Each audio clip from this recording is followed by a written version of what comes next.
Bonsoir à tous, bienvenue dans Ça vous regarde. Une heure de débat pour confronter les idées, les programmes. À 3 semaines de la présidentielle, ce soir, je vous propose de répondre à cette question. Quelle politique étrangère pour la France en 2017?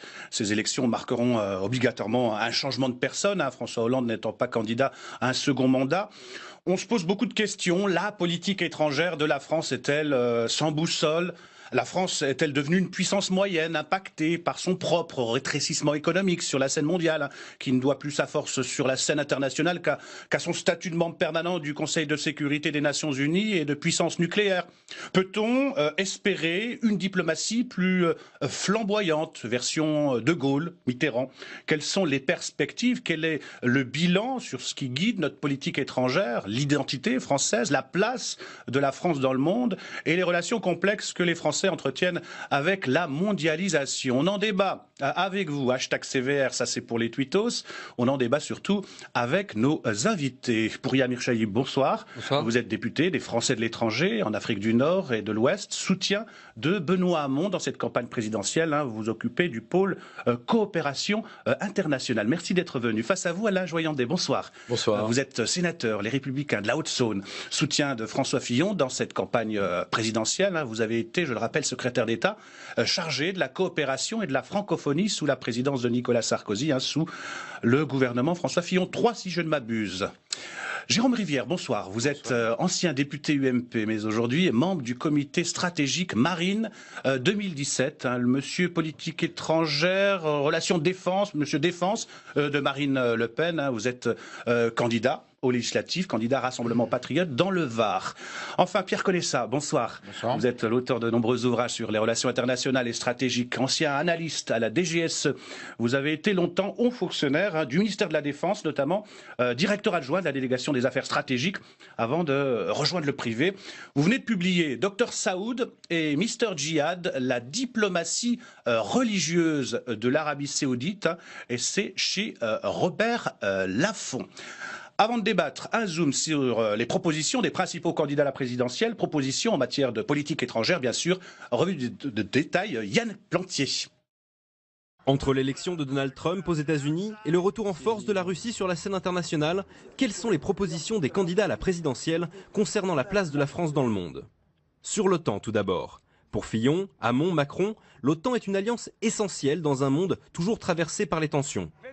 Mais pour Jean-Luc Mélenchon, pas de doute, rester dans l'OTAN, c'est se soumettre aux États-Unis. Nous ne pouvons pas continuer à être embarqués sur le char de guerre des États-Unis d'Amérique. Nous n'avons rien à faire dans l'OTAN. Nous ne sommes pas d'accord avec l'installation des bases militaires en Pologne, en Lituanie et ailleurs pour faire la guerre aux Russes. Une position un peu plus modérée chez Marine Le Pen, mais ce même désir d'être indépendant dans ses choix. Nous sortirons du commandement intégré de l'OTAN. Nous réexaminerons notre diplomatie au regard de nos intérêts nationaux. La France doit-elle normaliser ses relations avec la Russie? Oui, à en croire François Fillon et Marine Le Pen, qui souhaitent même mettre un terme aux sanctions financières mises en place suite au conflit ukrainien. Pour Emmanuel Macron, il s'agit surtout de discuter avec tout le monde, même avec des chefs d'État autoritaires. Je souhaite poursuivre un dialogue exigeant mais nécessaire avec la Russie, comme avec d'autres puissances régionales autoritaires dont nous ne partageons pas les valeurs, mais qui sont indispensables en tant que partenaires pour construire la paix dans le Proche et Moyen-Orient, entre autres. Faut-il enfin imaginer de nouvelles alliances pour peser sur des problématiques plus actuelles? Jean-Luc Mélenchon propose d'imaginer une France devenue leader dans un monde multipolaire. Nous sommes une nation universaliste, présente sur les 5 continents. Notre plus longue frontière est avec le Brésil et non avec l'Allemagne. Par conséquent, la France doit être le pivot d'une nouvelle alliance mondiale, altermondialiste, dont l'unique objet serait le respect de la souveraineté des peuples et l'application des conventions et des normes de l'OIT et de l'ONU. Benoît Hamon, de son côté, propose la création d'une institution internationale de protection de l'environnement. La France prendra aussi une initiative internationale et proposera la création d'un office mondial des biens communs chargé de leur définir un statut juridique international pour ce qui concerne l'air, les eaux, l'espace et la biodiversité. Et pour le prochain président, faire rimer écologie et diplomatie ne sera pas une mince affaire face à un Donald Trump ouvertement climato-sceptique. Alors, question toute simple, vous en pensez quoi de ces propositions de vos candidats? Est-ce que c'est ambitieux? Elles ne sont pas toutes Bien évidemment. exactes. Il y a quelques exagérations, enfin c'est pas très grave, hein, mais vous avez dû ramasser. Mais si on prend par exemple la position qu'on devrait avoir sur l'OTAN, celle-ci est commandée par plusieurs choses. D'abord, il y a une évolution de l'OTAN qui rend l'objet presque ahistorique aujourd'hui. On n'est plus au sortir de la Seconde Guerre mondiale. Et la relation transatlantique elle-même, qui était fondée d'abord dans le rapport à l'URSS, qui, comme vous le savez depuis, n'existe plus, a été modifiée au tel point d'ailleurs que son extension potentielle a semé le trouble, notamment aux frontières orientales de l'Europe. Deuxième élément, Trump lui-même la remet en cause. Donc, Benoît Hamon n'est pas du tout partisan d'un maintien coûte que coûte. La question est de savoir comment on redéfinit notre rapport, d'abord avec les États-Unis, et pour beaucoup, ça va dépendre de ce que va faire Trump. Il ne s'agit pas de rompre avec Trump du jour au lendemain. Pourquoi? Parce qu'il faut préparer l'après-Trump, et j'espère qu'il y en aura un de positif, d'heureux, et c'est aussi à ça qu'il faut travailler. Mais ça va déterminer pour beaucoup la nature des alliances que l'on aura. Et dit en un mot, je crois qu'il faut simplement comprendre que la France n'a pas une vocation strictement occidentale. Elle est une nation européenne et est une nation méditerranéenne. Et de ce point de vue, Mélenchon n'a pas tort non plus de rappeler qu'il y a une présence outre-mer, on va dire, qui dépasse largement les codes habituels ou la représentation que l'on se fait à travers une map monde où la France est au centre et le reste autour. C'est un peu plus compliqué que ça. C'est cette diversité du monde qu'il faut maintenant appréhender de façon plus positive. Alain Joyandet, le maintien dans l'OTAN, c'est structurant. Chez François Fillon. Le maintien dans l'OTAN, au fond, n'est qu'une petite, comment dire, un petit sujet par rapport à l'ensemble de ce que doit être le rayonnement de la France dans le monde. La France a vocation à être universelle. La diplomatie française doit reposer sur la volonté d'indépendance de la France. La France doit parler avec tout le monde. L'OTAN est une des alliances dont nous avons besoin, mais on voit bien que le monde bouge, on voit bien que le monde du Sud est en train, notamment petit à petit, de tenter de prendre la place du monde du Nord. On a des rapports économiques qui sont totalement différents, rapports diplomatiques aussi. On voit bien qu'il y a des nations qui sont émergentes. Il y a quelques années encore, on parlait du G7. Aujourd'hui, on parle quand même plutôt du G20. Comment faire l'avenir du monde sans la Chine, le Mexique, le Brésil, l'Inde, ces grandes puissances qui n'étaient pas dans le G7. Je rappelle d'ailleurs que c'est la France qui a beaucoup fait pour que nos institutions internationales rassemblent non plus 50% du produit mondial, mais 80, 85, 90% du produit mondial. Donc on voit bien qu'au milieu de ce monde en mouvement, la France doit avoir des alliances multipolaires et tenter de garder cette place universelle qui a toujours été la sienne. Et sortir de l'OTAN, bon, si c'est un argument de campagne électorale, je trouve que c'est quand même une façon assez prendre l'exposé de ce que serait la politique internationale de la France par le petit bout de la lorgnette. Il y a bien d'autres sujets que la question de l'OTAN. Jérôme Rivière. Je dirais pas que c'est le petit bout de la lorgnette, parce que c'est en fait une illustration de la situation dans laquelle la France se trouve aujourd'hui, en position de repli et en position de soumission. Alors j'entends bien les différents candidats nous expliquer, parler de la souveraineté de la France, de son rayonnement à travers le monde, des mots. La réalité, c'est qu'aujourd'hui, à travers deux instances supranationales, la France n'est pas en situation de décider pour elle-même. Ces deux instances, c'est l'Union européenne, d'un côté, une union à laquelle nous avons donné toute une série de souverainetés qui empêchent à la France de prendre un certain nombre de positions. Ce n'est pas une union fédérale. Hein, Mais c'est une union dans laquelle on a abandonné nos souverainetés. La deuxième, pour revenir sur l'OTAN à l'instant, c'est d'ailleurs François Fillon, Premier ministre, qui en 2009, alors qu'il avait pris des postures précédemment lorsqu'il était aux côtés de Philippe Séguin, et qu'aujourd'hui il commence à évoquer, il retrouve la notion de souveraineté, qui est le Premier ministre qui a remis la France sous la tutelle des États-Unis. Pourquoi est-ce que c'est important? C'est parce qu'avec l'OTAN aujourd'hui, nous nous trouvons engagés dans un système où les États-Unis, notamment avec la défense antimissile balistique réinitiée par le président Hollande au tout début de son quinquennat, nous sommes en situation de nous retrouver engagés dans un conflit qui aurait été déclenché par les Américains sur des bases déportées qui se trouvent à l'est de l'Europe. C'est cette souveraineté que Marine Le Pen veut retrouver pour avoir une politique étrangère qui ne soit une politique ni de repli, ni d'alignement. C'est vraiment essentiel. Ni repli, ni alignement. Pierre Conessa, là je m'adresse à l'expert. Jamais campagne électorale n'aura été aussi marquée par la question des liens entretenus par certains candidats avec les puissances étrangères. Je cite la Russie, mais il y a aussi l'Arabie Saoudite, le Qatar. Ces influences, c'est quoi? C'est un signe de faiblesse, un signe de Vulnérabilité? D'abord, je voudrais faire une remarque sur la manière dont sont formulés les programmes des candidats. Je suis très étonné du fait qu'on fasse d'un côté politique étrangère dans une version tout à fait diplomatique, quelles seront nos relations avec un tel État, et politique de défense. Bon. Aujourd'hui, il y a beaucoup de problèmes qui sont des problèmes intérieurs, qui ont des causes, des origines et des conséquences internationales. Celui de la sécurité, moi je suis toujours très étonné qu'on pense qu'une simple politique policière ou de renseignement nous empêchera d'avoir des attentats terroristes ici. Nous avons quand même 240 morts et 800 blessés qui ont été provoqués par notre intervention en Syrie. Donc, je suis un peu surpris, si vous voulez, qu'on déconnecte la chose. Je vous en prends d'autres exemples. Il faudrait déconnecter notre politique étrangère, notre militarisation de la politique étrangère. Aujourd'hui, au lieu de faire une analyse politique, on envoie du soldat partout. Bon. D'abord, notre système de défense est épuisé, et ensuite, on voit que la solution n'est pas celle-là. Et enfin, il y a un dernier aspect qui, lui, est du domaine économique et du domaine politique. C'est le pouvoir exterritorial que s'est donné la justice américaine de sanctionner nos entreprises qui nous a fait couler Alstom. Et donc je suis évidemment très intéressé par ce qu'on va dire sur l'évolution de l'Europe. Je veux dire, si on ne reformule pas les questions qui sont centrales, c'est-à-dire non pas le rapport de force à l'intérieur de l'Union européenne pour savoir comment on va aménager, etc., quel rapport avec les pays baltes et autres, mais effectivement ce sont des questions centrales avec des effets directs sur notre société. Donc moi j'aurais tendance à poser la question à partir de ça. Quels sont les problèmes qui aujourd'hui ont une dimension internationale et qui vont concerner le travail des Français, la sécurité des Français, etc. Je voulais qu'on commente cette image ensemble. À quelques semaines du premier tour de l'élection présidentielle en France, Vladimir Poutine a officiellement reçu pour la première fois, l'image va apparaître, au Kremlin vendredi dernier, la candidate du Front National, Marine Le Pen. Cette entrevue avec le président russe qui ne figurait dans aucun agenda s'est déroulée hors de toute présence de la presse étrangère. Seuls des médias russes y ont eu accès. Marine Le Pen représente à ses yeux le spectre politique qui croît rapidement en Europe. C'est aussi l'avis de la candidate du Front National. On écoute et on réagit juste après. Je pense qu'il représente aussi une nouvelle vision. Il a émergé un nouveau monde dans ces dernières années.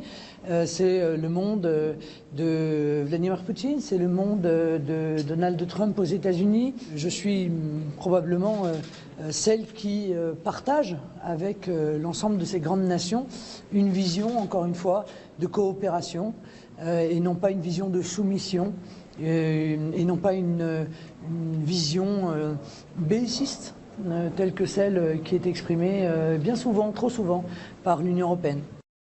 Pour Yann Mirchaï, vous voulez réagir? Oui, pour une fois, je vais lui donner raison à Marine Le Pen. C'est vrai qu'elle est raccord avec M. Trump et M. Poutine, parfaitement. Or, c'est le problème qui nous est posé justement. On a affaire aujourd'hui à la déconstruction, parfois violente, du monde tel qu'il avait été construit, certes imparfait, mais sur la base du multilatéralisme et du droit international par l'ONU, par un unilatéralisme très dangereux, affirmé par la puissance américaine, par la puissance russe, et demain sans doute par le Royaume-Uni seul, qui ne serait absolument plus tenu par aucune logique de solidarité européenne, quoi qu'on pense dire de l'Union européenne. Cette logique de solidarité était un principe fondamental. Or, cette alliance possible avec ces deux tentations et ces deux stratégies unilatérales pose problème, pour plusieurs raisons. Parce que la question qui nous est posée aujourd'hui, et vous l'avez évoqué juste à l'instant, c'est pas simplement de savoir comment on va gérer diplomatiquement nos relations avec tel ou tel. C'est quel est l'état du monde et quels sont les éléments qui concernent d'abord l'ensemble de l'humanité auxquels nous allons avoir à répondre avec d'autres dans une stratégie d'alliance sans doute refondée, mais il faut les avoir à l'esprit. Or, ce n'est pas simplement les questions stratégiques autour de l'OTAN ou les stratégies guerrières, même si effectivement elles peuvent poser problème. C'est d'abord aussi une question d'angle et d'optique et de lunettes. Est-ce qu'on parle souvent aujourd'hui de la démographie, de l'enjeu démographique dans le monde? Non. Est-ce qu'on parle du fait qu'on va être 11 milliards d'individus sur la planète? Non. Est-ce qu'on parle de la raréfaction des ressources? Est-ce qu'on parle de la raréfaction des ressources? Aujourd'hui, tout ça conditionnant, je m'excuse de le dire, la condition même de l'existence de l'être humain sur la Terre demain. Or, ça doit faire partie désormais de notre politique étrangère. La politique étrangère, trop souvent, je le dis, elle est confisquée sur un air très martial, parfois un peu ridicule, qui fait que on s'amuse à faire peur ou à faire croire aux gens que c'est qu'une affaire de spécialistes. Or, c'est notre avenir commun à tous. Et on peut, sur les enjeux de biodiversité, comme sur les enjeux de paix, comme sur les enjeux d'équilibre international et de droit international, avoir un regard rénové et beaucoup plus serein que le discours anxiogène qui nous est donné à avoir, notamment par, justement, Trump, Poutine ou Mme Le Pen. Alain Joyandet, vous voulez réagir? Je pense qu'on peut réaffirmer déjà une chose, puisqu'on est dans la pré-présidentielle. Je pense que le travail d'un président de la République, quel qu'il soit, c'est de défendre les intérêts français, de défendre les intérêts du pays pour lequel il a été mandaté. Et donc ça, c'est quelque chose qui ne doit pas nous échapper. Dans ce monde qui vient d'être décrit, je partage d'ailleurs l'analyse qui vient d'être faite, notamment s'agissant de l'Afrique, quand on parle de la démographie. On ne parle pas assez de la démographie, je suis bien d'accord. L'Afrique va passer de 800 millions d'habitants à 2 milliards en quelques dizaines d'années, 2050.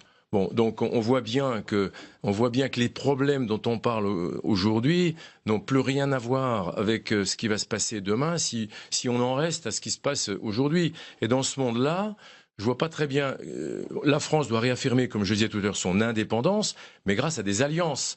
Il faut une indépendance, mais avec des alliances européennes. Il faut une indépendance, mais avec des alliances avec les États-Unis, le monde très puissant. On a besoin de toutes ces alliances-là. Qui peut prétendre aujourd'hui que la France, en se repliant sur elle-même, va faire face à un monde quand on parle de la démographie, avec un monde comme ça, on a au minimum besoin, j'espère qu'on en parlera, d'une Europe forte, qui serait forte pour défendre notre indépendance. Je voulais revenir, Jérôme Rivière, à cette rencontre avec Vladimir Poutine. Alors c'est quoi? C'est un renforcement de l'alliance sur les termes qui sont utilisés. Faire peur, mais ce sont nos adversaires aujourd'hui qui cherchent à faire peur justement en mettant des images qui peuvent paraître inquiétantes. La réalité, c'est que la priorité, Marine Le Pen l'a redit lorsqu'elle était au Tchad devant le Parlement tchadien, la priorité de sa politique internationale, c'est l'Afrique. Parce qu'effectivement, le continent africain est essentiel pour le développement de la France. Non, mais je ne peux pas vous laisser dire ça, c'est pas vrai. Je vous ai laissé parler. Oui, c'est vrai, mais le problème, c'est que... Notre priorité, la priorité qu'elle affiche aujourd'hui, c'est l'Afrique, avec notamment, en matière de coopération, un budget qui sera porté à 0,7% du PIB, contre aujourd'hui 0,3% du PIB. Sachant que c'est en gros 300 millions d'euros qui sont à travers l'AFD. Mettez-vous d'accord, parce qu'hier j'étais avec quelqu'un du Front National dans un débat qui m'a dit le contraire. La réalité, c'est qu'aujourd'hui, la priorité de la politique étrangère que propose Marine LePen, c'est le développement et les coopérations en Afrique. Qu'est-ce que c'est que ces chiffres? Vous pouvez nous expliquer sur là, 300 millions, l'AFD aujourd'hui, il ne reste plus que 300 millions sur l'Afrique. Attendez, quand vous parlez de 0,3 ou 0,7 du PIB... 0,3% du PIB, c'est la totalité. Je vous dis qu'aujourd'hui, sur l'Afrique, en matière donc de souveraineté à la Joyandet, c'est beau d'en parler, c'est beau d'avoir ces postures. La réalité, c'est qu'à aucun moment, les politiques que mène la France sont des politiques de souveraineté, puisque nous sommes dans un stade de soumission à l'Union européenne. Je vous donnerai un exemple concret en matière aujourd'hui de défense, parce que c'est vrai, il me paraît complètement impossible de ne pas lier la défense aux affaires étrangères. Avoir une politique de défense qui n'est pas d'abord soumise à une ambition ou à une mission ou à un enjeu d'affaires étrangères n'a pas de sens. On le voit d'ailleurs avec l'aventure aujourd'hui libyenne qui nous a conduit à avoir cette présence française au Sahel. Les Français, l'effort de défense que doit soumettre la France est considérable. Et nous nous retrouvons avec un ministère de la Défense et des Armées qui sont sur le point d'être déclassés parce que nous n'avons pas suffisamment investi en matière de défense et que les Européens dont vous parlez régulièrement sont des gens qui ne nous aident pas et qui n'apportent pas leur obol pour que fonctionne cette politique que nous menons, celle qui participe à nous protéger des attentats terroristes que nous retrouvons sur le sol français. Juste un mot, parce que là, franchement, les chiffres sont aux antipodes de ce que vous dites. Vous parlez de 300 millions à l'AFD, mais attendez, de non, quoi je vous dis qu'aujourd'hui, l'AFD, c'est 300 millions en Afrique. L'AFD, mais pas du tout. L'AFD, pour l'instant, est sur un objectif de 12 milliards par an. Il faudrait savoir un peu de... global. Non, mais enfin, écoutez, vous pouvez pas isoler 300 millions, ça ne rime à rien. On parle de 0,4 ou 0,5 du PIB avec un objectif à 0,7. Si vous faites les multiplications, vous allez bien voir que 300 millions, y compris sur l'Afrique, ça n'a rien à voir. Il y a beaucoup de politiques à l'AFD. Il y a la politique des dons, la politique des interventions avec les prêts, il y a les interventions directes. Enfin, on ne peut pas résumer les choses comme ça. Si je peux me permettre une remarque, aujourd'hui, on en a 360 millions d'aides directes en dons. Le reste, qui rejoint ce que vous disiez, monsieur Julien, c'est en milliards et c'est principalement... Bien sûr, sur des milliards. Pierre connaît ça. Et il faudrait être capable de faire 0,7% du PIB en 2022. Pierre connaît ça. Je voudrais que, si vous voulez, on se mette dans l'idée d'un mandat présidentiel qui va durer 5 ans. Parce que c'est vrai que l'échéance démographique à 2050... plus personne ne sera là pour vérifier. Donc, on a des problèmes qui sont beaucoup plus directs. D'abord, je suis frappé du recentrage gaullien, si vous voulez, de tout le débat de la politique étrangère. C'est-à-dire qu'on a eu 2 mandats présidentiels qui ont été fondamentalement suiviste à l'égard des Américains, militarisée. C'était quoi? C'était néoconservateur? Oui, on a eu avec 20 ans de retard des néoconservateurs qui sont arrivés au pouvoir. Alors qu'on était dans l'ère Obama, si vous voulez, on avait aussi des Bushiens ici, donc c'est très surprenant. On a eu cette aventure libyenne catastrophique. Vous parlez du quinquennat Nicolas Sarkozy et du quinquennat de François Hollande. Et du quinquennat de François Hollande qui est allé en Syrie exactement de la même manière, sans se poser la question de l'analyse politique de la crise. Qu'est-ce qu'on pouvait y faire? Quels étaient nos moyens? Deuxième remarque, effectivement, personne ne donne le coût exact de nos interventions extérieures. Moi, j'ai fait le calcul pour l'intervention en Afghanistan, qui est quand même une intervention militaire relativement faible. En prenant les critères américains, l'Afghanistan va nous coûter 8 milliards d'euros.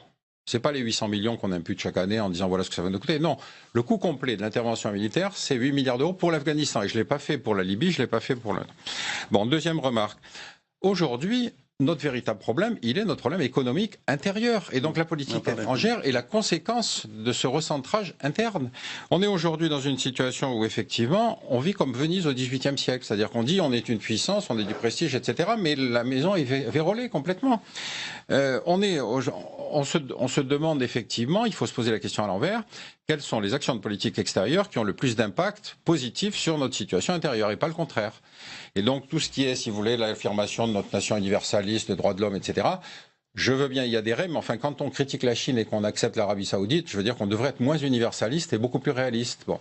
Je me méfie effectivement des visions très universalistes qui en fait ont un relent néocolonial. Je crois que ce que souhaite Marine Le Pen, c'est avant tout de retrouver une souveraineté et elle souhaite accorder aux pays avec lesquels la France ce même respect, ce même droit à leur propre culture, à leur propre souveraineté. Et on voit bien que ce que Pierre Conessa rappelait tout à l'heure, c'est que une certaine politique menée sous les années en particulier de George Bush, ont mené à une sorte de messianisme cherchant à imposer les valeurs d'un Occident vous à l'avez travers soutenu le à monde l'époque, entier. je vous rappelle. Vous avez soutenu le George Bush à l'époque, le Front National. Non, mais aujourd'hui, on vous parle d'une élection présidentielle. Changé, mais... D'abord, je ne suis pas au Front National. J'étais député UMP. Je soutiens aujourd'hui Marine Le Pen. On se situe, comme on le rappelle, dans le cadre d'une élection présidentielle. Et on souhaite un candidat, on cherche un candidat pour être président de la République. C'est souvent ce qui manque dans ces débats. C'est qu'on voit bien qu'il ne s'agit pas de s'intégrer comme une sorte de gouverneur d'une grande région de l'Union européenne. C'est un président de la République qui doit pouvoir incarner la France et qui doit pouvoir, dans le cadre de cette politique étrangère, avoir des coopérations avec les États souverains qui sont sur la planète. Moi, je veux bien qu'on remette en cause l'universalisme pour la France. Mais enfin, si vous prenez l'exemple du continent africain, il y a des grands débats sur qu'est-ce qu'on fait en Afrique. Pourquoi on va faire la guerre ou faire certaines interventions à la demande des États. Je me suis occupé d'Afrique pendant 3 ans. Je peux vous dire que c'est pas demain que la France sera inutile en Afrique, à la demande des Africains. C'est pas nous qui l'avons fait, c'est François Hollande. Enfin, si la France ne va pas au Mali, vous parlez beaucoup du djihadisme et vous en parlez en connaisseur. Si la France n'intervient pas au Mali pour mettre une barrière à cet endroit aux djihadistes, dans quelle situation on est aujourd'hui? Je rappelle que l'Afrique, elle est à 12 km du continent européen. Je suis persuadé que l'avenir de l'Europe est étroitement lié à l'avenir de l'Afrique. Qu'on se pose la question, pourquoi est-ce que la France est tellement seule à y aller? Et pourquoi est-ce que l'Europe n'aide pas plus la France à y aller? Ça, c'est la vraie question. Que fait l'Europe? Que fait l'Europe? Mais si en attendant, la France reste l'arme au pied, qu'elle ne répond pas aux demandes des Africains, mais attendez, ne parlez pas de tout en même temps. Il faut essayer qu'on se comprenne. Parce on parle d'un sujet qui est celui de l'intervention militaire de la France, avec ses conséquences sur l'économie de la France, de l'Europe. Si les Européens n'aident pas les Africains, c'est pas une question d'imposer notre modèle. Si on n'aide pas les Africains à mettre en place à leur rythme et avec leur méthode la sécurité de l'Afrique, c'est toute l'Europe qui sera déstabilisée. Et aujourd'hui, il y a un rapport parlementaire. Et aujourd'hui, comme la France est un peu seule pour y aller, il faut bien le reconnaître, on a des positionnements, on a des prépositionnements militaires en Afrique liés à l'histoire. Aujourd'hui, moi je suis de ceux qui pensent que petit à petit, on doit transmettre à l'Afrique son autonomie de défense. Pour ça, il faut beaucoup de formation, il faut encore des années à l'aider à avoir cette autonomie de défense avec l'Union africaine, avec d'autres partenaires africains. Mais vous pouvez toujours dire la France doit fermer ses frontières, la France doit faire que la France, s'occuper que des Français. N'importe quel président de la République demain qui sera appelé par le Mali ou un autre pays parce que les djihadistes arrivent en force avec des moyens énormes pour déstabiliser des pays qui ont des conséquences directes sur la France, même si c'était éventuellement, ce que je ne souhaite pas, Marine Le Pen, ça m'étonnerait qu'elle reste l'arme au pied. Vous avez une vision très condescendante de la politique vis-à-vis de l'Afrique. D'ailleurs, aujourd'hui, si nous sommes au Sahel, c'est en raison avant tout de l'intervention en Libye. Et là encore, les chefs d'État africains, notamment le président tchadien, qui pour le coup est celui auquel nous faisons appel en matière de défense, ne voulaient pas de cette intervention en Libye, ayant appelé l'attention du gouvernement français de l'époque, gouvernement dirigé par M. Fillon, sur les dangers invraisemblables que la désorganisation du pays ferait courir à la sécurité en Afrique et en Europe. Alors j'ai quelques données à vous donner, à la place de la France dans le monde. On a le 3e réseau diplomatique mondial, après les États-Unis et la Chine, devant le Royaume-Uni et l'Allemagne, de nombreuses institutions qui ont leur siège à Paris, comme l'UNESCO, ou des réunions d'importance stratégique globale, comme la COP21, la conférence pour la paix au Proche-Orient. La France n'a pas forcément un rôle déterminant dans les décisions du monde, mais les gouvernements successifs s'emploient à garder ce rôle unique de facilitateur international. Est-ce qu'on peut dire aujourd'hui, Pierre Conessa, que la France peut garder ce statut, ou est-ce que c'est un adversaire, une proie pour ceux qui veulent monter en influence dans le monde? On est, je crois, dans une espèce de persistance rétinienne, c'est-à-dire que la France a ce statut parce qu'elle a été gaullienne. Et donc aujourd'hui, on est en train de revenir vers quelque chose qui est effectivement une certaine forme d'indépendance nationale, mais qui supposait des choses qu'on a oubliées, c'est-à-dire le fait de parler avec tout le monde. Et donc pas se partir sur des postulats de droits de l'homme en disant cela c'est bien, cela c'est pas bien. Encore une fois, quand on a la Chine en face de soi, on ne va pas les embêter sur des questions de droits de l'homme alors qu'on oublie par exemple l'Arabie Saoudite ou le Qatar. Donc revenir sur un réalisme de politique extérieure paraît la moindre des choses. La deuxième chose, moi, sur le débat sur le développement, bien entendu, je suis favorable au développement. J'ai personnellement, du côté de ma femme, 52 cousins et je dois y avoir 108 neveux. Bien entendu, mais notre aide au développement a donné naissance à la corruption en Afrique. Parce que... Pardon ? Pas compris le rapport. Ils sont sénégalais, si vous voulez. Pardon, j'ai oublié de le dire. C'est notre aide au développement telle qu'elle a été conçue a donné naissance à la corruption qui vérole tous les pouvoirs politiques africains. Pourquoi aujourd'hui est-on dans une situation où vous avez eu un décollage économique en Asie du Sud-Est où il n'y a pas d'aide publique et on a au contraire en Afrique une espèce de système de la rente? C'est la thèse de Bayard, la politique du ventre, qui fait que l'Afrique n'a pas décollé. Donc il faut se poser la question à un certain moment de revenir sur des postulats qu'on considère comme acquis et qu'il a... On regarde trop à l'Est. Il y a un rapport parlementaire récemment présidé par une mission d'information parlementaire présidée par le député Guy Tessier et Jean Glavany qui disait qu'en gros l'Union européenne et la France en premier regarde trop à l'Est. On a regardé trop à l'Est et pas assez vers le Sud, vers le Maghreb, vers l'Afrique. Deux mots pour dire que bien sûr qu'il faut parler avec tout le monde. Je pense que ça c'est le grand changement. Je pense qu'il faut parler avec Poutine, je pense qu'il faut parler avec Trump.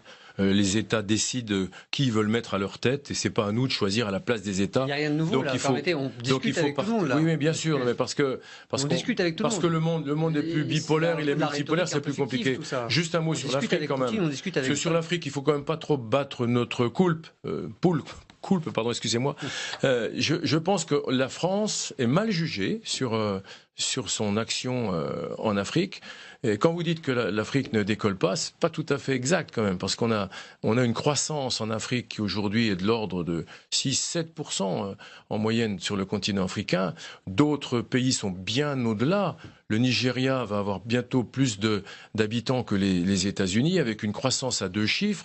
Vous savez, la France n'y est pas pour rien. Il y a eu énormément de programmes de développement.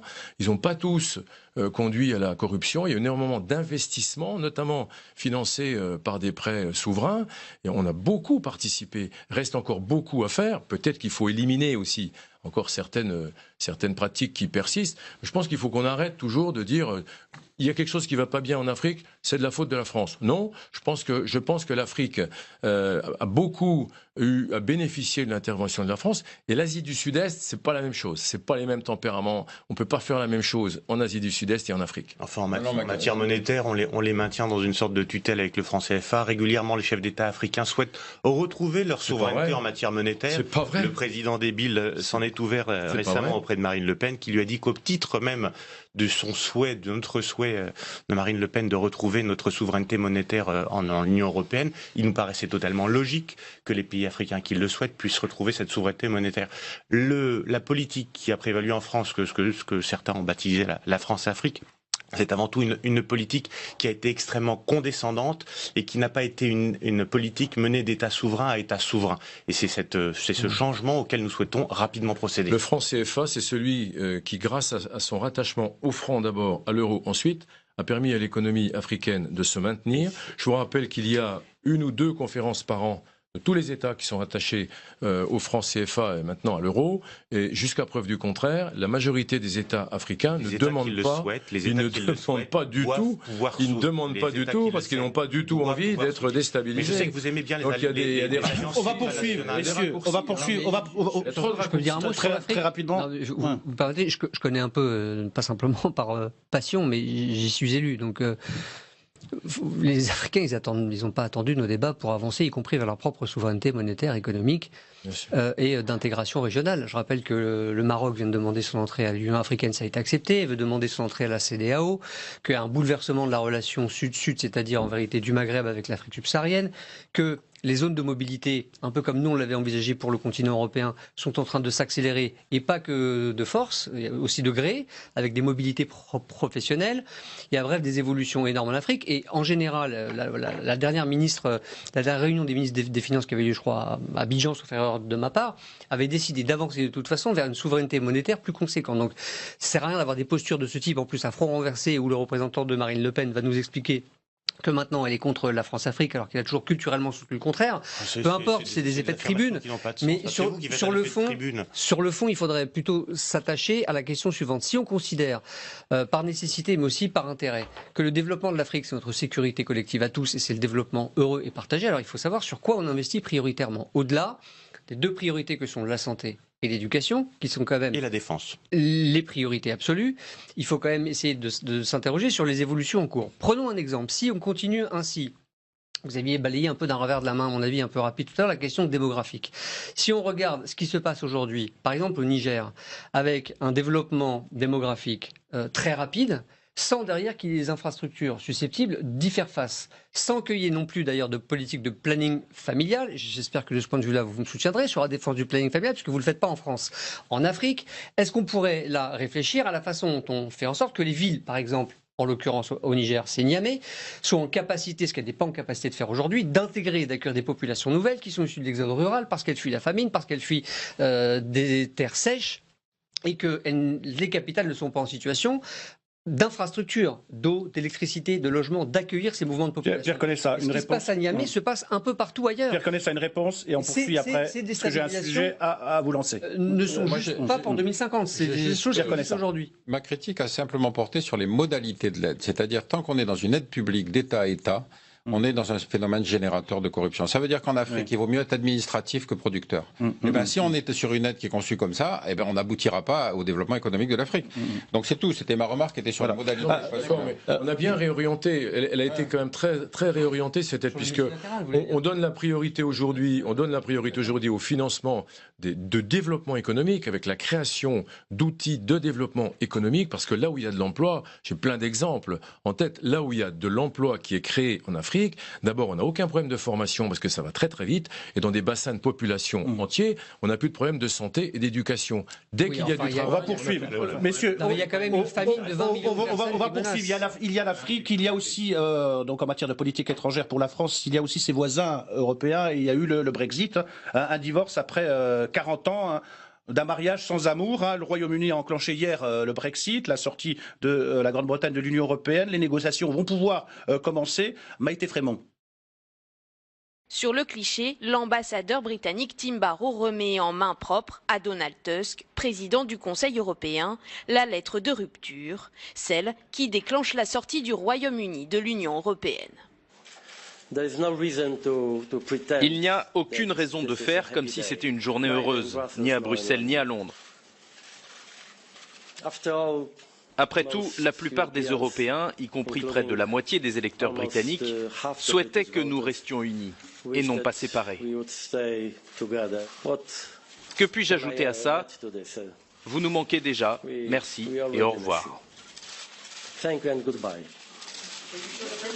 Au même moment, devant les députés du Parlement de Westminster, Theresa May lance officiellement le Brexit. C'est un moment historique, il n'y aura pas de retour en arrière. Il est temps de nous rassembler et de construire ensemble une Grande-Bretagne plus juste et plus forte. 9 mois après le référendum, les anti-Brexit manifestent aux abords du Parlement pour exprimer leurs inquiétudes.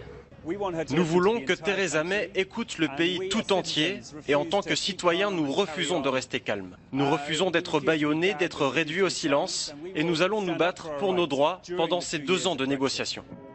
En déplacement en Indonésie, François Hollande a déclaré que cette décision sera douloureuse pour les Britanniques. L'article 50 du traité de Lisbonne est activé, mais le pays reste membre de l'Union européenne tant que les négociations sur les modalités de sortie ne seront pas terminées, ce qui peut durer jusqu'au 28 mars 2019. Alors la France est membre permanent du Conseil de sécurité de l'ONU. Avec le Brexit, ça va être le seul pays membre de l'Union européenne à être membre du Conseil de sécurité. Ça change la donne? Ça renforce des obligations, je crois. On disait tout à l'heure comment les stratégies unilatéralistes brutales risquent de remettre en cause le droit international et donc favoriser plus une logique d'alliance pour le règlement ou la provocation de conflits plutôt que le règlement par le collectif, par l'universel, ne vous en déplaise, et par le droit international. Donc il va reposer sur la France cette double responsabilité, elle est lourde. Celle de représenter, bien sûr, les intérêts de la France, mais une certaine vision du monde et aussi une stratégie compatible avec les Européens, avec lesquels nous sommes toujours alliés, et de représenter les Européens aussi, d'une certaine façon, puisque le Royaume-Uni va être désormais seul à défendre ses propres intérêts. Et donc ça nous oblige. Quelle est la principale des obligations? Défendre, coûte que coûte, les sécurités collectives, par le droit international. Sécurité collective dans le domaine de la paix. Je rappelle que M. Trump, qui donc manifestement s'entend avec Mme Le Pen, explique qu'il va se retirer de toutes les opérations de maintien de la paix. C'est 30% du budget des opérations de maintien de la paix que qui demain risquent de disparaître. Sécurité collective aussi dans le domaine environnemental, d'où la proposition de la création d'un office public des biens communs qu'a formulé Benoît Hamon. Sécurité collective dans le domaine de la défense, mais aussi dans le domaine économique. Alain Joyandet, il y a aussi la relation avec l'Allemagne. On voit la nécessité pour la France de se réimposer comme partenaire indispensable. Exactement. Et je mais pense pour cela, il faut une remise à niveau économique. Il y a eu un décrochage quand même. Bien sûr, mais pas que économique. Je pense qu'on n'a pas assez saisi en France l'occasion du Brexit pour en profiter, pour prendre une initiative très forte avec l'Allemagne, notamment. Parce qu'au fond, on sent bien que les peuples européens ne sont pas anti-européens, mais on sent bien qu'il y a un fonctionnement de l'Europe qui ne donne pas satisfaction au peuple. Et donc certains ont envie de sortir. Et je pense qu'on aurait dû saisir cette opportunité du mécontentement des Anglais. Mais c'est pas la première fois qu'ils sont mécontents. Mais on aurait dû, avec l'Allemagne, prendre une initiative très forte pour se remettre autour de la table avec les Européens pour refaire une réforme complète de nos institutions européennes. Parce que ce qui était dit tout à l'heure, c'est très important. C'est quelles sont les conséquences sur la vie de nos concitoyens en termes de sécurité, en termes de chômage. Quel est le rôle que l'Europe doit jouer pour assurer notre sécurité, notre développement économique, se battre réellement contre le chômage? Si l'Europe fait ça, au lieu de s'occuper de la couleur des camemberts et de la grosseur des cannes à pêche, je pense qu'on aurait sans doute un autre sentiment des peuples, des nations. Nous, on est pour l'Europe des nations. On n'est pas pour la fédération. On n'est pas pour la fédération. Jérôme Rivière, une victoire de Marine Le Pen à la présidentielle, c'est la fin de l'Union européenne? On peut pas raconter n'importe quoi, Monsieur Joyandet, qui parle de l'Europe des nations. D'abord, je peux pas vous laisser dire que l'Union européenne, ça n'est pas possible. Je peux pas vous laisser dire que je dis n'importe quoi. En 1993, on s'est battu sur les mêmes. On s'est battu sur les mêmes bancs à l'Assemblée nationale. J'ai pas entendu une grande différence à l'époque. Et sur ces bancs, Alain Joyandet, en 2005, j'ai fait campagne contre ce traité constitutionnel. Oui. Et j'ai vu le président Nicolas Sarkozy et son Premier ministre François Fillon déchirer, mépriser le vote des Français et imposer par des parlementaires qui n'avaient pas de colonne vertébrale et qui se sont soumis. Qu'est-ce qu'on fait à la place? Parce qu'on fait à la place, c'est ce que demandaient les Français. C'est ce que vous évoquez comme une Europe des nations. L'Europe des nations, ça doit être une réalité. Mais l'Europe dans laquelle vous vous trouvez aujourd'hui, ça n'est pas l'Europe des nations. L'Europe d'aujourd'hui, c'est une Europe dans laquelle nous avons délégué. C'est pour ça qu'il faut la réformer. La seule qui propose une véritable réforme, c'est-à-dire de retrouver les souverainetés qui sont indispensables pour que ce soit une Europe des nations, c'est Marine Le Pen. Et vous jouez sur les mots et sur la peur en permanence. Parce que finalement, vous pensez que réformer l'Europe, c'est sortir de l'euro ? Au deuxième tour, vous vous retrouverez ensemble contre Marine Le Pen. Est-ce que vous pensez, Jérôme, de toute façon, ce qui compte, est-ce que vous pensez que réformer l'Europe, c'est sortir de l'euro ? Est-ce que c'est ça la réforme ? Effectivement, parce qu'il faut retrouver la souveraineté monétaire. Réformer l'Europe, c'est aller dire à nos partenaires que les Français, parce qu'ils l'ont exprimé à plusieurs reprises, ne sont pas à l'aise dans le système qui est celui que nous avons aujourd'hui. Les Britanniques l'ont dit. Les Pays-Bas l'ont dit. Aujourd'hui, Marine Le Pen portera, comme ça a été fait par le Royaume-Uni, un certain nombre de demandes à nos partenaires européens. Et si ces demandes ne sont pas acceptées, elle présentera aux Français, à travers un référendum pour lequel elle s'est par avance engagée à respecter la décision des Français, une proposition qui serait éventuellement un Frexit, une sortie de l'Union européenne. Parce qu'il ne faut pas jouer avec les peurs. Vous dites que l'idée est anti-européenne. La réalité, on célébrait par exemple le week-end dernier les 60 ans du traité de Rome. J'entendais sur toutes les chaînes de télévision dire qu'on célébrait le 60e anniversaire de l'Union européenne. C'est un mensonge.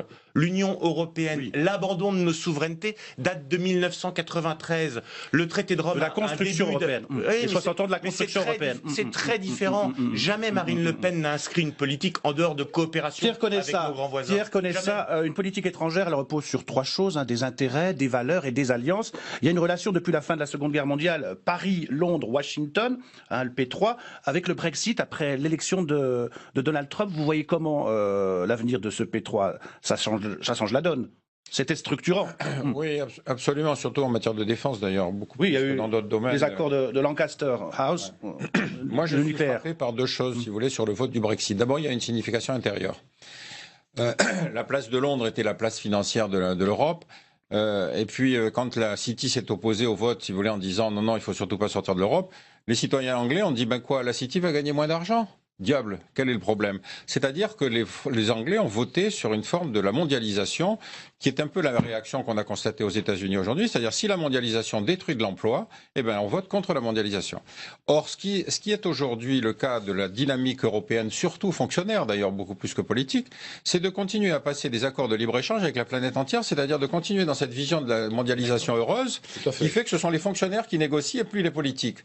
Donc si on a demain effectivement un vote quelque part ailleurs, dans un autre pays européen qui aboutisse à quelque chose qui ne sera pas obligatoirement le Brexit, je crois que ça, c'est une signification politique qui devrait donner aux politiques une responsabilité particulière. Je termine sur une chose.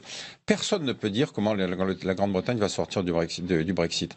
Ça peut être le scénario suisse. Elle a 2 ans pour le faire. Oui, mais ça peut être le scénario suisse. C'est-à-dire c'est un pays qui est indépendant de l'Union et qui vit très bien, qui a le taux de chômage le plus bas de l'ensemble de tous les pays de l'Europe. Et donc, on peut avoir ce type de relation. Ou alors, on peut avoir une Grande-Bretagne qui va se couper de l'Écosse, qui va connaître une crise profonde parce qu'effectivement, elle n'aura pas réussi à négocier sa modalité. Donc, aujourd'hui, on ne sait pas quelle va être l'issue du Brexit. Tout le monde est dans une position d'attente. Simplement, je vois des conclusions définitives dans beaucoup de journaux sur ce que va se passer avec le Brexit, quoi. Oui, Amir Chahi, oui, vous vouliez réagir? Oui, parce que j'ai abordé le risque de... Il y a Pierre Conessa notait ce manque de démocratie dans les institutions européennes. Est-ce que c'est pas ça Bien sûr. Moi, j'ai voté non en 2005, je rappelle, et j'ai fait une campagne. J'étais même porte-parole du nom de gauche à l'époque, un des porte-paroles, et je ne regrette pas ce choix. On a vu que le fait de ne pas avoir écouté le besoin de protection collective, de redéfinir en positif un projet européen, a beaucoup nuit au projet européen, évidemment. Et les Britanniques, les Anglais en tout cas, en ont tiré une conséquence. Maintenant, je crois qu'on ne peut pas raconter n'importe quoi. La première chose que moi je me refuserais de faire, c'est de jeter le bébé avec l'eau du bain et de considérer qu'un si beau projet, visiblement qui fait consensus, celui du traité de Rome, de l'alliance des nations européennes, serait à jeter. Non, je pense que c'est un beau projet, je ne le balaye pas d'un revers de la main. Deuxièmement, cette histoire de sortie de l'Europe, de retour au franc, il faudrait bien crever l'abcès une fois. Sortie de l'euro. Oui, sortie de l'euro pour retourner au franc. Bon, là, on se jette dans le précipice sans savoir exactement ce qu'on va faire. D'autant qu'on nous fait croire qu'on va juste changer de garde-robe. Mais le franc, ça n'existe plus. Il n'y a pas un tiroir dans lequel on va ranger l'euro et puis on va prendre un autre tiroir dans lequel on va sortir le franc. Il n'y a plus de franc. Donc vous allez être obligé de réinventer une machinerie incroyable alors qu'on a potentiellement un outil qu'il faut démocratiser et un outil dont il faut effectivement faire en sorte qu'il soit utile à l'économie de tous. Exemple concret, je vous fais une proposition, parce que sinon on va râler sur l'Europe telle qu'elle ne va pas.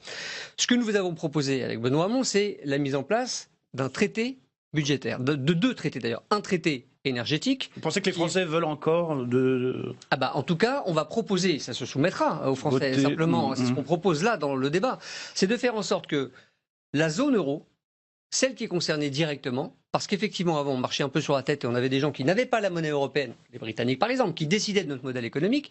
Là on va resserrer sur la zone euro, on va proposer à nos partenaires qui ont la monnaie unique, qui ont la monnaie avec nous, de règles communes et de le faire dans un Parlement démocratique. Parce que si tout le monde veut redonner la parole au peuple, alors commençons par effectivement en désigner des représentants et ne pas réduire la construction européenne à des technostructures ou au simple ministre des Finances, mais à renvoyer au Parlement, à un Parlement démocratique, cette décision-là. Je rappelle que ce qu'on peut faire aussi au niveau européen, avec les Allemands, c'est de proposer, et ça peut faire bouger les Allemands, un nouveau traité énergétique. Car on a besoin de construire l'indépendance de l'Europe par une vraie politique industrielle d'approvisionnement énergétique qui aujourd'hui est totalement impensée. Alors je vais revenir à la politique étrangère de la France, stricto sensu. Est-ce que l'intervention militaire, c'est un bon outil de politique étrangère, notamment face au terrorisme ?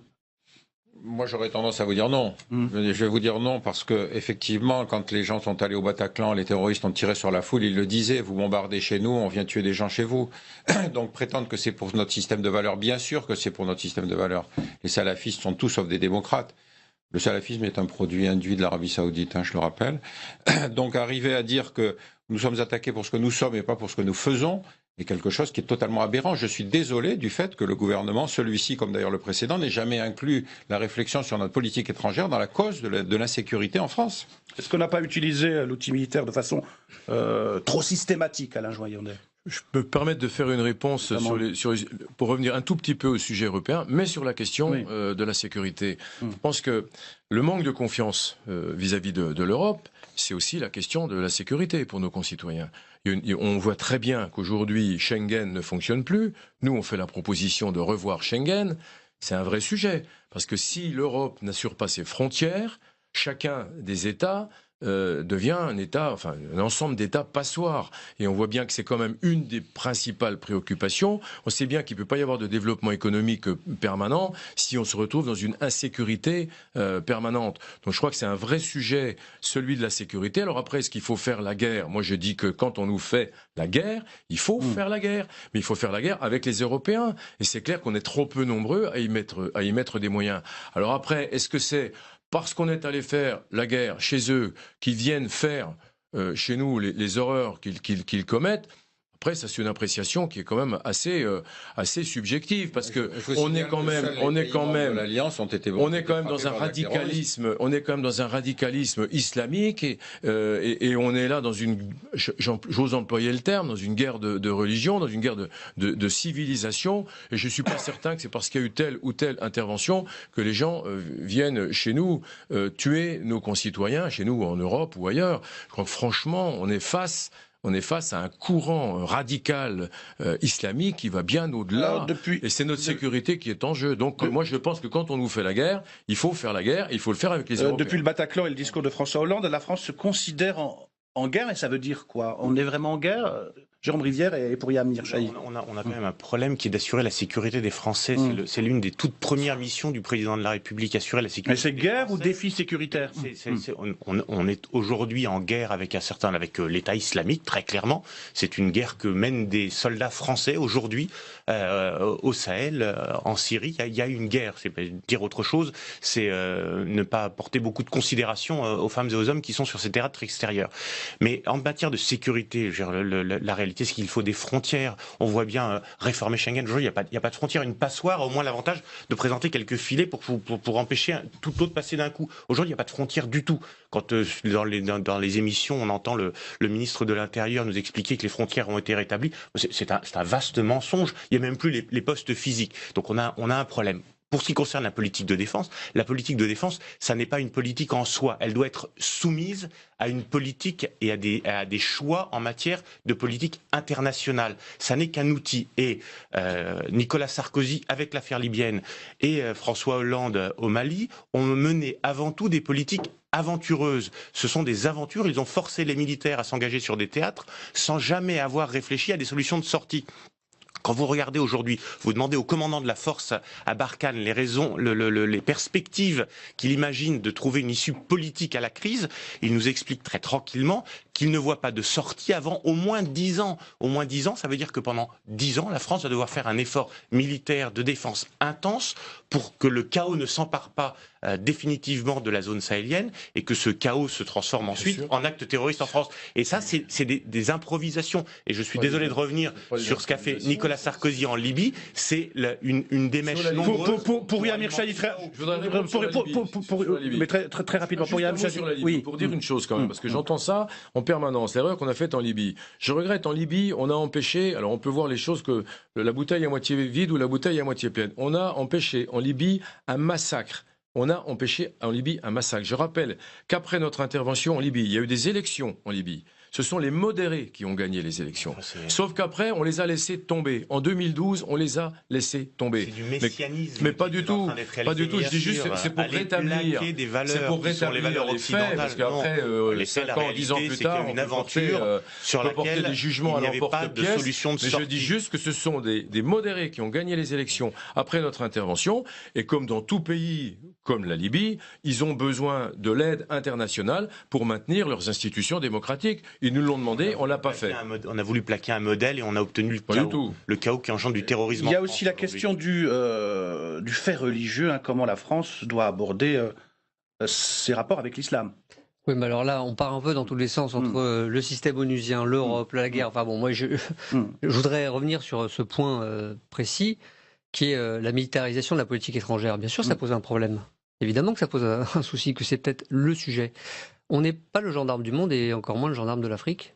Et que s'il faut qu'on tire les conclusions de ce qui s'est passé en Libye, qui a été une catastrophe, sans alliance avec ces conséquences que l'on voit aujourd'hui, parce qu'elles sont en tout cas indéniables, alors il faut en tirer des conséquences radicales dans notre politique étrangère. Il ne s'agit pas de faire insulte à nos soldats que de dire que désormais, s'il doit y avoir des interventions, s'il doit y en avoir, premièrement, elles doivent se faire dans le cadre du droit international et avec des alliances régionales solides. Ce qui a été le cas en Libye. Deuxièmement, ce qui a été le cas en Libye, avec un mandat des Nations Unies. Un mandat de protection des populations. Un mandat des Nations Unies pour l'intervention en Libye dans le cadre. Ah, mais bien sûr que si. Non, on ne peut pas dire des contre-vérités. Pas de bombardement massif, que je sache. Il n'y avait pas eu de sang blanc pour aller. On a eu un mandat des Nations Unies pour aller en Libye. Et on n'était pas les seuls. On était avec les Anglais et bien d'autres. Et les Anglais principalement. Exactement.